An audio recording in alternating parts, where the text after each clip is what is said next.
Okay, maybe you don't want to know all of the things that people or that I struggled bus with to start recording this video, but this has been a struggle. I have tried to record an introduction a few times, and I've been really hard on myself because I'm like, I want it to feel very genuine, but I also don't know what the fuck I'm saying, but I also want it to look good and sound good. So you know what? I'm just gonna start.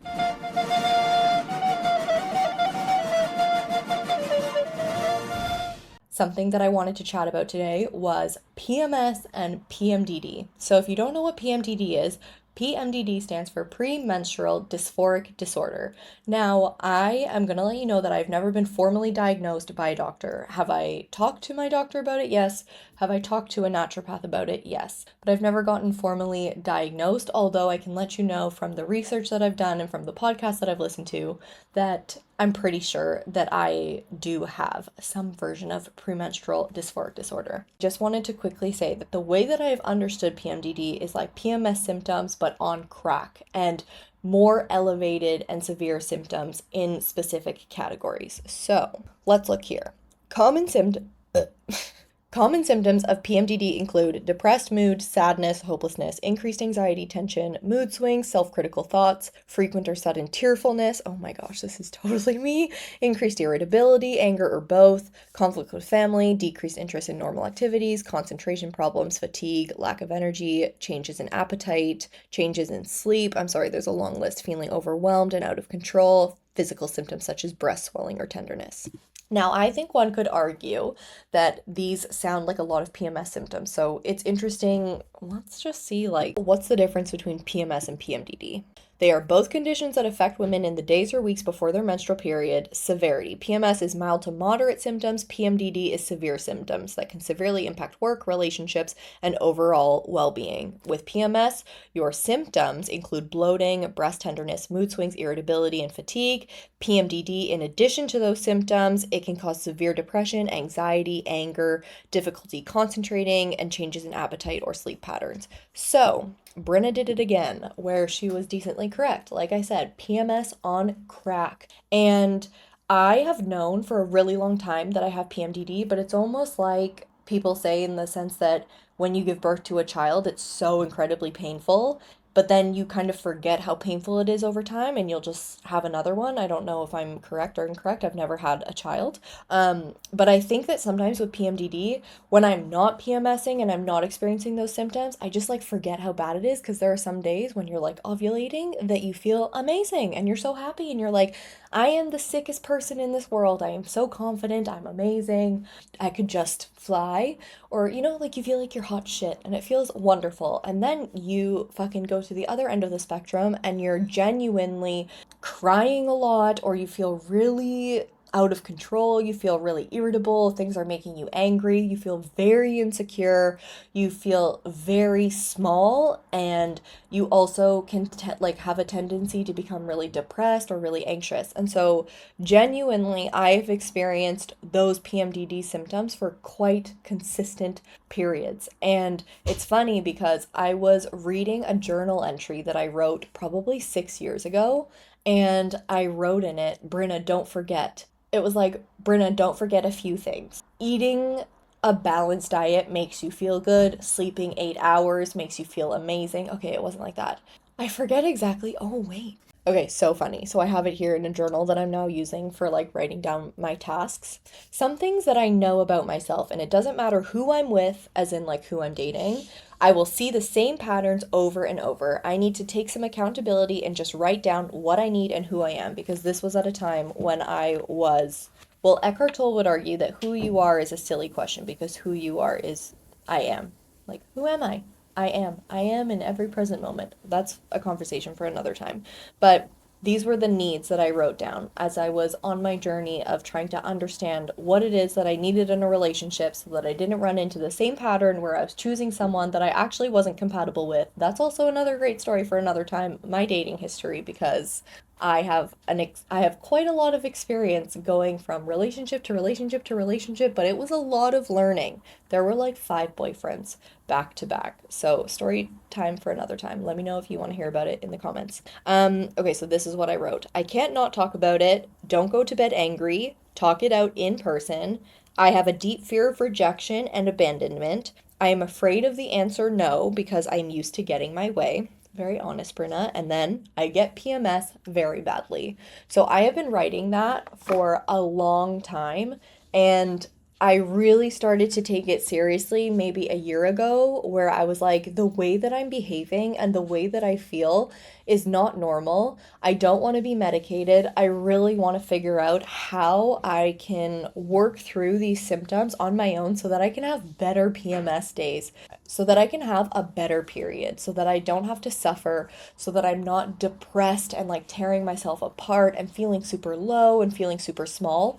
Obviously, you can't escape the physical symptoms if you have cramping or bloating or fatigue. Like you can't escape those things, but I do think that there are things that you can do to aid your mental health, knowing that it's going to still be wobbly around this period of time. Like I'm never going to fully get over it in the sense that I'm going to be completely unscathed. My emotions are just going to be so joyful and peaceful just naturally. I think that it's definitely possible for me to experience a joyful and peaceful period, but you genuinely have to develop tools and you have to be aware of it in order to get there. And so that was my intention in creating this video for you today, is I wanted to share in the hopes that I wanted to share my story, not in the hopes that you have these symptoms, because I really hope you don't, but in the hopes that it resonates with the people that it needs to, and that you feel not alone and you also feel supported.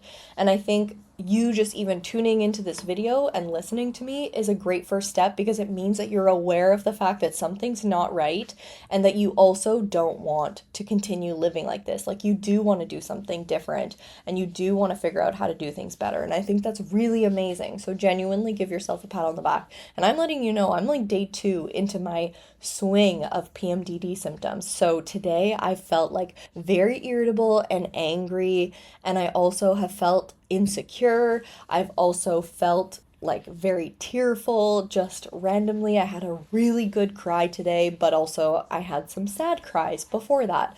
And I'm just like letting you know this because it's not like I'm creating this video being like, I'm amazing and like I'm out on the other side and none of this is real. It's like, no, like I'm in this shit right now. And that's why I felt like it was important for me to make this video. Also, just like side note, I've really noticed that when I look at the camera, I like can look so crazy, but it's fine. Before I chat about some of the like things that I tell myself and some of the tools that I use to navigate my PMDD symptoms, I first want to share with you what triggered me today. So what I make a habit to do every single day when I wake up is I make a habit to meditate. So I have the Headspace app. No, I'm not sponsored, but I really highly recommend it because they teach you. My top is like falling off. Hopefully my TT doesn't fall out. So the Headspace app has shorter meditations, they're around 10 minutes, and they are guided, but it's not about someone like spoon feeding you and now like picture yourself in 10 years and you have this and this and this, or like talking you through a problem. It's really about making you become friends with your mind and to also not judge yourself and be hard on yourself for the fact that you are trying to have no thoughts, but thoughts come into your mind. Like it's training you to not judge yourself for that situation happening. It's like you're a human, you have thoughts in your mind, but let's observe them and let's also let them pass by us like clouds or like trains. You don't have to grab onto the train and be like, why are you here in the station? Why? I can't believe this is here. I feel so horrible. It's like, let the train come, let it get all up in your face and let it go. And don't judge yourself. Be in the present moment. Breathe. Just focus on literally your breath, and that will always help you recalibrate. And I did a previous episode where I have talked about that in my workout videos. I don't remember which one, to be honest, but it's something that I talk about frequently. So if it's not in one, it's in another one. And it's all about tuning in to the present moment and the present moment being your savior. And genuinely, that's a big thing that helped me today. But for me to not get sidetracked, I'm going to go back. So I start my mornings by meditating. And I had a meditation this morning and I honestly felt quite good. And yesterday, I didn't feel like the demons were really like beating the shit out of me. I kind of noticed that they were there, but I was like, you know what, I'm PMSing. I'm still going to kick this day in the ass. What do I want to do? How do I want to take care of myself? I'm kind of giving a little spoiler alert, but that was kind of what I was thinking. So I meditated and I felt good. And then I started talking to my boyfriend because my friend is getting married in Mexico in October. And so I started to look for hotels online and I was saying, hey, like I really want to spend a few days in this city, but then I want us to go to Puerto Escondido in Oaxaca, and I want us to like have fun. And there was nothing wrong with him doing this, but he was just like, Brina, we're not going to Puerto Escondido. And I was like, why? And he's like, we're not going to just like half-ass a trip where we kind of do one city, not that well, and then we go to Puerto Escondido. Like, I want us to really just be somewhere, immerse ourselves there, and give it the attention that it deserves. But I thought that he wasn't really wanting to go to Puerto Escondido because it's a place to kind of like have fun and like party and fuck it up. And the last time he was there, he was with his friends for a bachelor party, and they just met a group of girls, and like it was fun. It was kind of like just like a free, like nothing happened, but nothing happened. That's a conversation for another time.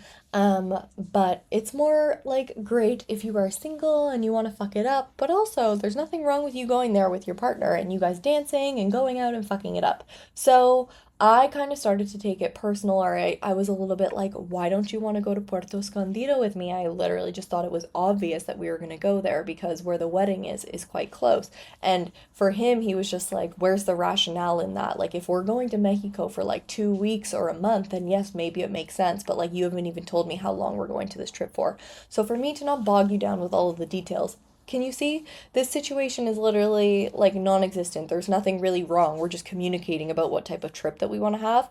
But I could sense myself like starting to take it personal that he didn't want to go with me somewhere, or at least that was the way that I was reading it. Whereas he wasn't saying, I don't want to go to Puerto Escondido with you because you're not fun. I don't want to dance with you and I would rather be single dancing with girls. He wasn't saying that. He was saying it doesn't really make sense for the value of our trip for us to go somewhere, for us to go to two destinations if we don't have that much time. But for me, I was already allowing myself to take something personally, and so I had to have a moment where I like took a deep breath and I was honest with him. I was like, "You know what? I did take it personal. That's why I started to even have like a bit of an emotional reaction, but I don't want to have that and I'm going to let it go." And the way that I let it go was I just kind of remembered, like, be here, take a deep breath, remember that you're a bit drunk in the sense that you're experiencing PMS and you're not really ready to drive a car if you're drunk. So don't trust every thought that's in your head. Know that you're a bit emotional, know that you're taking something personally, and just let it go and move on.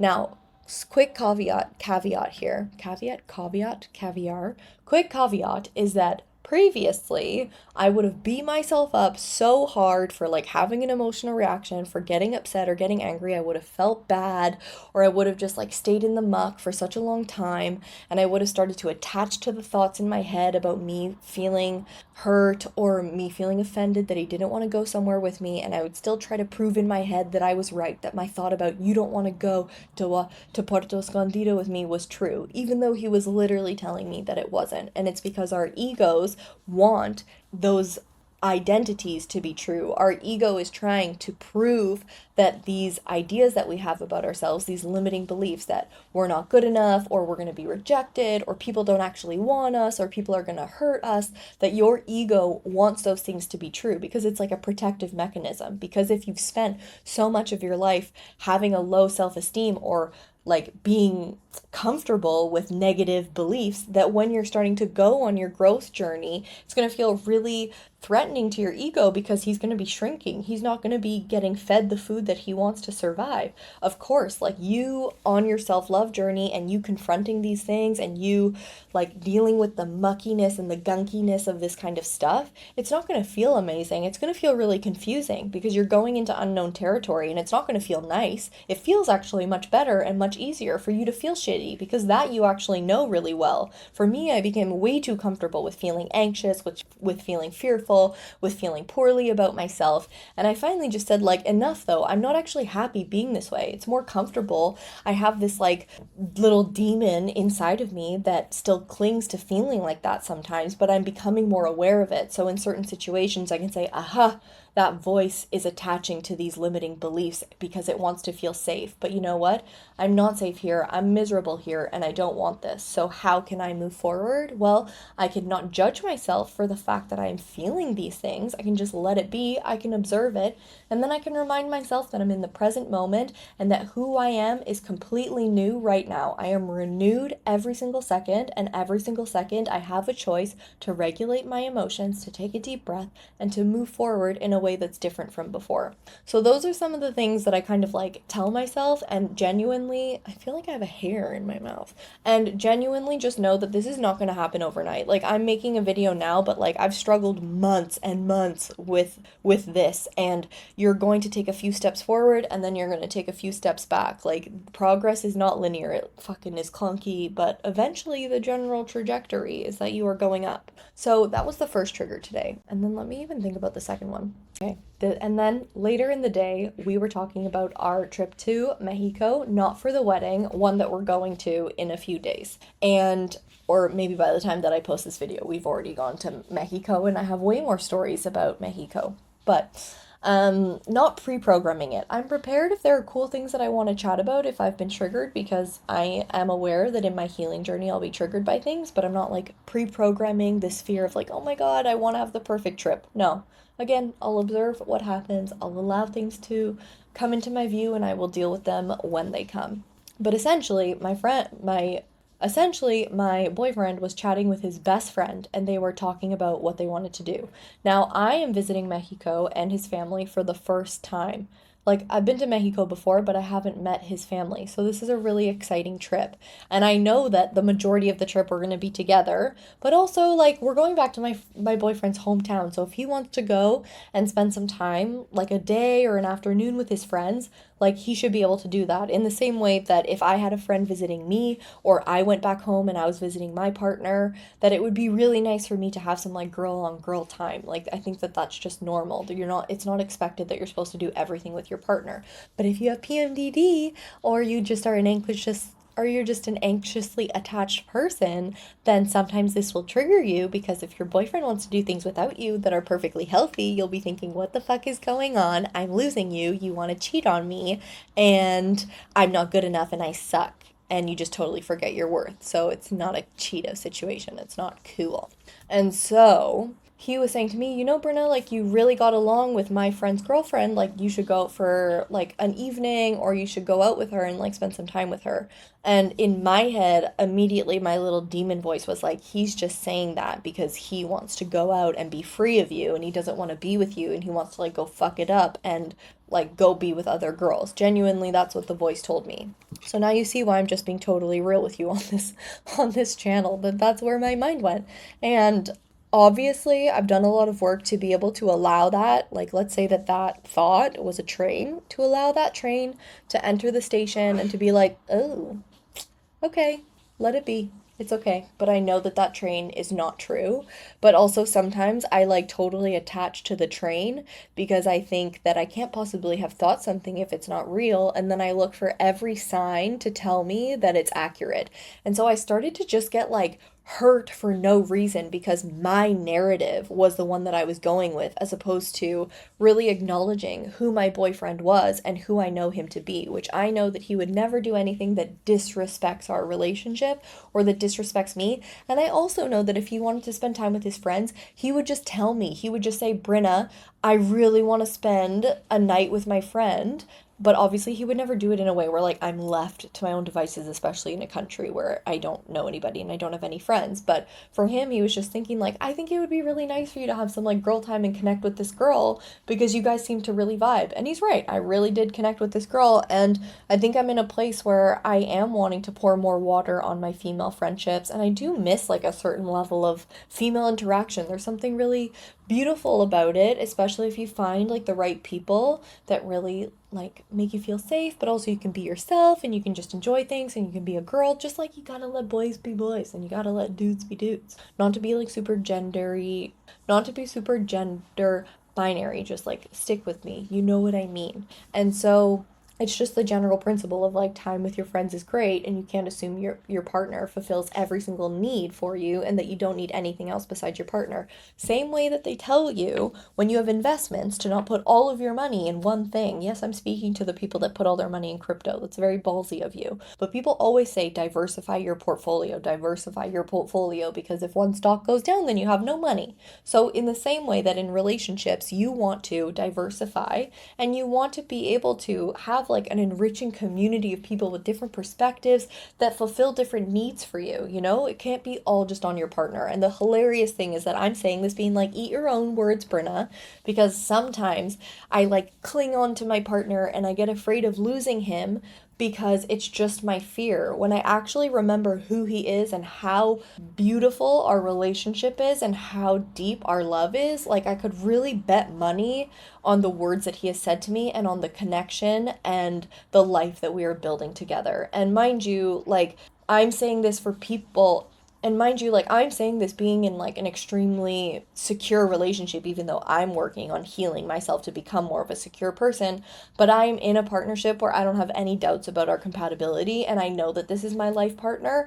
And I also know that there are a lot of people that are in relationships where they don't feel that way. And that's like a conversation for a whole other topic, like choosing the right partner or just like navigating relationship dynamics. And it was not always perfect between me and my partner. Like we had to go through like quite a few rocky situations for us to be here. But finally, after time, I also think sometimes with relationships and trust, you just need time.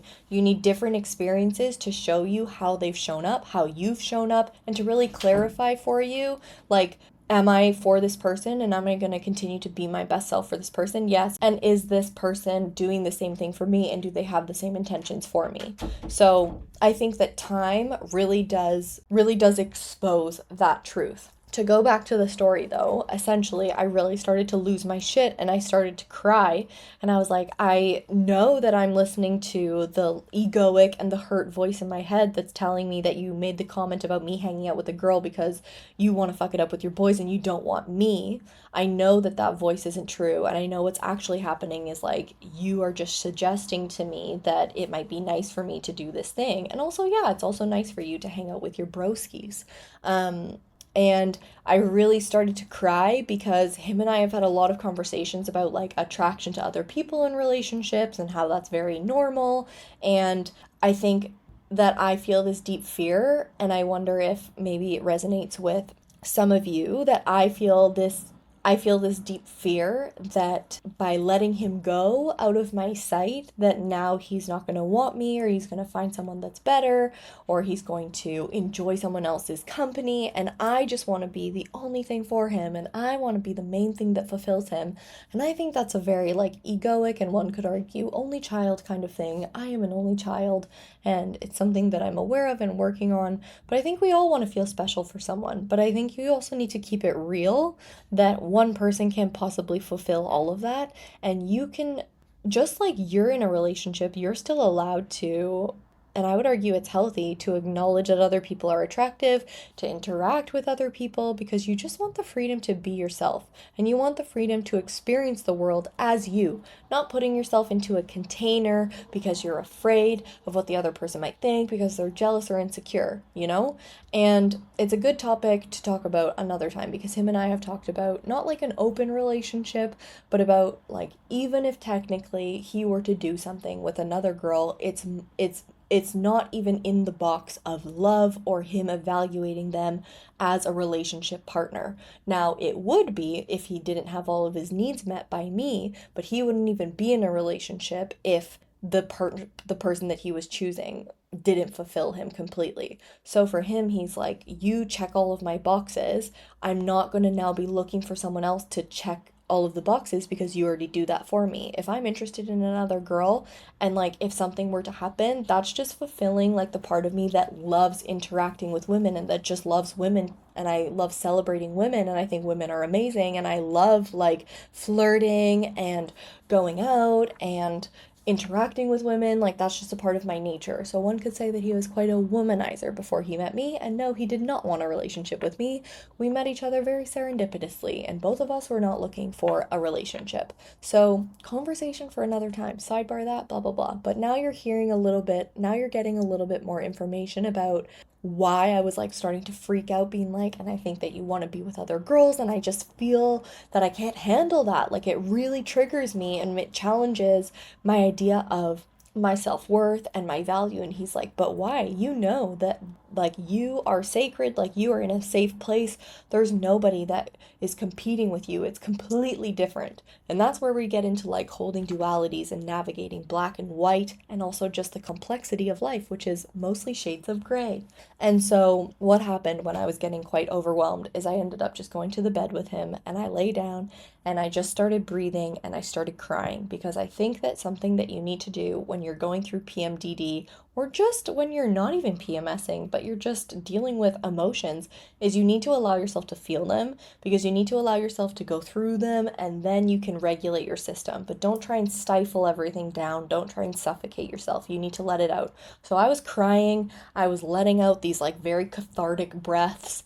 And it really helped me to remind myself, like, present moment, I am here. I don't have to continue any of the old narratives that don't help me anymore. I can just observe these thoughts in my mind, and I'm also not going to start hating myself for the fact that I felt insecure or that I'm getting affected by this. So I really just gave myself a lot of peace to be where I am, and it didn't take me very long before I started to feel a lot better, and I started to feel a lot lighter, and I could start to feel that like internal compass, like that real gut intuition voice saying like, don't worry, Brenna, it's all okay. You know that him suggesting for you to go out with a girlfriend is not coming from any place besides he just wants the best for you, and to he wants